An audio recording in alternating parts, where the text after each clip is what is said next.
Madam Chair. Sinasabi ninyo, Madam Vice President, na simple lamang ang buhay nyo. Aha. Pero ang dami nyong abogado. Oh. Pero paano naging simple ang buhay kung may daang-daang milyong pisong payout mula sa isang tao na iniuugnay sa droga? Yun na nga lang po kay mga kababayan, kay dating Pangulong Duterte. Yun na nga lang ho, mga boss chief amo sir, na tawag dito, na abogado na si Kaufman, mga kababayan. Magkano daw yung sinusweldo ni Kaufman buwan-buwan? 150 billion daw ho, mga 150 million daw ho kada buwan, mga kababayan. Sa 10 buwan, 1.5 billion. Dagdagan mo ng 2 buwan para makumpleto mo yung isang taon plus 300 million, 1.8 billion, mga kababayan. Ngayon, ewan ko kung hindi ko lang ho alam kung bakit hindi nagtataka yung mga DDS, no? Saan galing yung pera?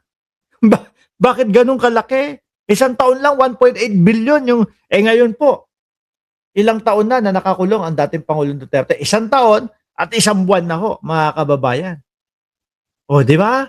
Kapag ka umabot pa na, parang mani-mani lang. Tapos, isama mo pa yung 16 na lawyer na vice-presidente. Ang hirap, Siguro, ewan ko na lang. Total, siguro naman sa 1,052 viewers, siguro naman merong mga DDS na nanonood dyan at kahit papaano, maipaliwanag man sa atin kung saan nanggaling yung pera ng mga yun. No, kasi ang sinasabi ni dating Pangulong Duterte, doon sa hearing niya sa Kongreso, ang sinasabi niya doon is magkano daw?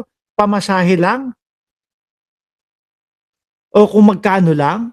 Di ba ang pinapakitang bahay, yung maliit lang. Pero kung kukwentahin mo lahat yung lumalabas, sa lawyer pa lang, mga kababayan.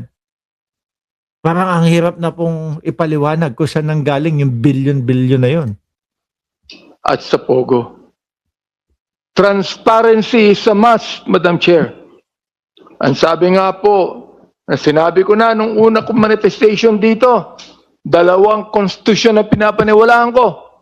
Ang Konstitusyon ng Republika ng Pilipinas at ang Biblical Constitution na ang sabi, the truth shall set you free.